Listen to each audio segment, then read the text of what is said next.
2021년 중국 최대 부동산 회사 하나가 무너졌습니다. 헝다그룹입니다. 그런데 5년이 지난 지금도 중국 경제는 그 충격에서 벗어나지 못했습니다. 오늘은 헝다 사태 이후 중국 경제가 실제로 어떻게 흘러가고 있는지, 그리고 그 여파가 우리한테까지 왜 신경 쓰일 만한 문제인지 정리해 보겠습니다. 헝다가 정확히 어떻게 여기까지 왔는지부터 짚고 갈게요. 헝다는 원래 중국에서 가장 공격적으로 몸집을 키운 부동산 회사였습니다. 전국 280개가 넘는 도시에서 1,300개가 넘는 프로젝트를 동시에 진행했습니다. 방식은 간단했습니다. 빚을 내서 땅을 사고 분양을 미리 받아서 그 돈으로 또 다른 땅을 사는 구조였습니다. 이 구조가 흔들리기 시작한 건 2020년. 중국 정부가 세계의 레드라인이라는 규제를 도입하면서부터입니다. 부채 비율, 순부채 비율, 단기 부채 대비 현금 비율. 이 세 가지 기준을 넘으면 더 이상 돈을 빌릴 수 없게 만든 규제였습니다. 헝다는 세 기준을 전부 넘은 회사였습니다. 돈줄이 막히자 헝다는 순식간에 흔들렸습니다.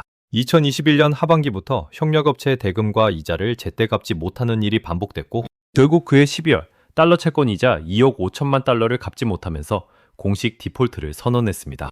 당시 헝다의 부채는 3천억 달러, 우리 돈으로 400조 원이 넘었습니다. 세계에서 가장 빚이 많은 부동산 회사라는 오명을 쓴 순간이었습니다. 이후 2년 넘게 해외 채권단과 구조조정을 시도했지만 결국 합의에 실패했고, 2024년 1월 홍콩 법원은 헝다의 청산명령을 내렸습니다. 당시 알려진 자산은 2,400억 달러, 부채는 3,270억 달러, 자산보다 빚이 100조 원 넘게 많은 상태였습니다. 회사 주식은 홍콩 증시에서 상장 폐지됐고, 법원이 지정한 청산인이 자산을 팔아 빚을 갚는 절차에 들어갔습니다. 문제는 헝다 자산 대부분이 중국 본토에 있는데 홍콩 법원의 결정이 본토에서는 그대로 적용되지 않는다는 점입니다. 그래서 채권 회수는 지금도 지지부진합니다. 그리고 창업자 슈자인에게도 결말이 났습니다. 한때 중국 최고 부자였던 그는 헝다, 부동산의 대규모 회계 조작을 직접 지휘한 것으로 드러나 증권시장에 평생 발을 들이지 못하도록 제재받았습니다. 그리고 최근 금융사기 등의 혐의로 무기징역과 벌금 3조 2,700억 원을 선고받았습니다. 한 사람이 400조 원짜리 회사를 무너뜨리고 남은 인생 전부를 감옥에서 보내게 된 겁니다. 중국은 지난 수십 년간 부동산을 성장의 엔진으로 썼습니다. 중국 GDP의 약 30%가 부동산과 관련된 산업입니다. 그리고 중국 가계자산의 70% 이상이 부동산에 묶여 있습니다. 한마디로 중국 경제와 중국 가계 둘 다 부동산에 몸을 맡기고 있었던 거예요. 그 한복판에 있던 회사가 헝다였고, 헝다가 무너지면서 그 구조 전체가 흔들리기 시작했습니다. 지금 상황부터 먼저 보겠습니다. 올해 2026년 1분기 기준 중국의 실질 주택가격 지수는 85.1까지 떨어졌습니다. 집값이 계속 밀리고 있다는 뜻입니다. 전문가들은 이 부동산 위기가 완전히 해소되려면 최소 2027년까지, 그러니까 앞으로도 최소 1년 넘게 더 걸릴 거라고 보고 있습니다. 여기서 착각하면 안 되는 게 하나 있습니다. 많은 사람들이 그래도 큰 회사들은 부채 조정 끝났으니 이제 괜찮아지는 거 아니야? 라고 생각하는데요. 중국 10대 부동산 개발사 가운데 8곳이 해외 채무 재조정을 마친 건 맞습니다. 하지만 이미 돈을 낸 사람들에게 아파트를 완공해서 넘겨줘야 하는 숙제는 그대로 남아 있습니다. 빚 문제를 정리했다고 집이 저절로 지어지는 건 아니라는 거죠. 이제 이 부동산 침체가 어디로 번졌는지 볼게요. 첫 번째, 은행 대출이 좀비 기업을 만들고 있습니다. 2024년 기준 중국 부동산 관련 대출의 약 40%가 이자조차 못 갚는 기업에 나가 있습니다. 2018년에는 이 비율이 6%였습니다. 6년 만에 거의 7배로 늘어난 거예요. 은행들이 부실을 인정하지 않고 계속 만기를 연장해 주다 보니 회사는 망하지도 살지도 못하는 상태로 남아 있습니다. 그 결과 중국 경제 전체에서 좀비 기업 비중이 2018년 5%에서 2024년 16%로 늘었습니다. 두 번째, 지방정부 곳간에 구멍이 났습니다. 중국 지방정부는 오랫동안 땅을 팔아서 예산을 채웠습니다. 그런데 부동산이 얼어붙으면서 이 토지 매각 수입이 2020년, 고점 대비 2025년까지 약 65%나 줄었습니다. 돈줄이 마르니까 무슨 일이 벌어지냐면 광시성, 난닝시 같은 곳에서는 국유기업과 가짜 거래를 만들어서 재정 수입을 부풀린 사례까지 나왔습니다. 이제 이런 재정 왜곡이 작은 도시를 넘어서 큰 도시 끝까지 번지고 있습니다. 세 번째, 성장 자체가 눈에 띄게 둔화되고 있습니다. 2026년 2분기 중국 경제 성장률은 전년 대비 4.3%였습니다. 1분기 5%에서 크게 꺾인 수치이고 시장이 예상했던 4.5%보다도 낮습니다. 2022년 4분기 이후 가장 낮은 성장률입니다.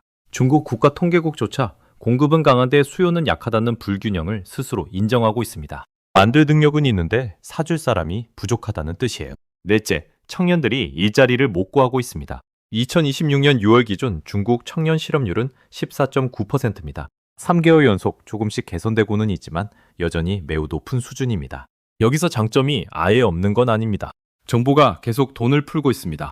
대출 금리를 낮추고 특별국채를 발행해서 인프라에 투자하고 있습니다. 그리고 반도체, 배터리, AI 관련 수출은 여전히 버티는 힘이 되고 있습니다. 즉 중국 경제가 무너지고 있다기보다는 부동산이라는 큰 축 하나가 부러진 채로 다른 축들이 억지로 그 무게를 나눠지고 있는 상황이라고 보는 게 정확합니다. 문제는 이 버팀목들도 한계가 있다는 겁니다. 제조업은 이미 공급 과잉 상태고 정부 재정도 무한정 쓸 수는 없습니다. 이 모든 걸 관통하는 표현이 있습니다. 랜드트랩, 부동산의 덫입니다. 정부는 부동산이 무너지면 금융 시스템 전체가 흔들리니까 떠받칠 수밖에 없고 떠받치는 사이 거품은 계속 유지되고 결국 더 큰 문제로 넘어가는 악순환입니다. 알면서도 지금 당장 터뜨릴 수 없는 상황인 거예요. 그러면 이게 우리랑 무슨 상관이자? 여기서부터가 진짜 중요합니다. 첫째, 중국의 매출이 걸린 국내 기업들, 특히 화장품, 면세점, 관광, 일부 소비재 업종은 중국 소비 둔화에 직접 영향을 받습니다. 관련 주식이나 펀드를 갖고 계시다면 이 흐름을 계속 체크하셔야 합니다. 둘째, 중국의 저가 공세입니다. 중국 매수가 안 팔리니까 남는 물량이 해외로, 특히 한국 시장으로 저가에 쏟아지고 있습니다. 철강, 배터리 소재, 일부 소비재 업종에서 이미 국내 기업들이 가격 압박을 받고 있습니다. 셋째, 중국이 흔들리면 원자재나 환율 변동성도 같이 커집니다. 미안하나 원자재 관련 자산을 갖고 계시다면 변동성 확대를 염두에 두셔야 합니다. 넷째, 이건 우리나라 부동산에도 던지는 질문입니다. 부동산 비중이 지나치게 높은 경제가 한번 꺾이면 얼마나 오래, 얼마나 깊게 가라앉을 수 있는지 중국이 지금 실시간으로 보여주고 있습니다. 그럼 지금 우리는 뭘 준비해야 할까요? 첫 번째, 포트폴리오에 중국 노출도가 얼마나 되는지 점검하세요. 중국 매출 비중이 높은 종목, 중국 관련 ETF, 위안화 자산이 있다면 비중을 한번 확인해 볼 시점입니다. 두 번째, 중국산 저가 공세에 노출된 국내 업종은 조심스럽게 접근하세요. 철강, 화, 일부 배터리 소재 업종은 당분간 실적 변동성이 커질 수 있습니다. 세 번째, 자산을 한 나라, 한 자산군에 몰아넣지 마세요. 중국 사례는 결국 한 곳에 너무 많이 걸었을 때 벌어지는 일을 보여주는 교과서입니다. 지역과 자산군을 나눠서 대비하는 게 기본입니다. 네 번째, 국내 부동산을 보는 시각에도 적용해 보세요. 집값은 오르기만 한다는 전제로 자산을 설계하기보다 하락이 길어질 경우의 시나리오도 함께 고려해 두는 게 안전합니다. 정리하겠습니다. 헝다는 한 회사의 파산이 아니라 부동산의 모든 걸 걸었던 경제 구조의 균열이었습니다. 5년이 지난 지금도 부동산, 지방재정, 좀비 기업이라는 세 개의 도미노가 동시에 흔들리고 있고 수출과 제조업이 그 무게를 힘겹게 떠받치고 있는 상태입니다. 중요한 건 중국이 언제 회복되느냐가 아닙니다. 그 사이에 내 자산이, 내가 갖고 있는 종목이 얼마나 이 흐름에 노출돼 있는지 미리 점검해 두는 것. 그게 지금 우리가 할 수 있는 가장 현실적인 대비입니다. 여러분은 중국 관련 자산 지금 얼마나 갖고 계신가요? 댓글로 한번 이야기 나눠봐요. 시청해 주셔서 감사합니다. 좋아요, 구독 부탁드립니다.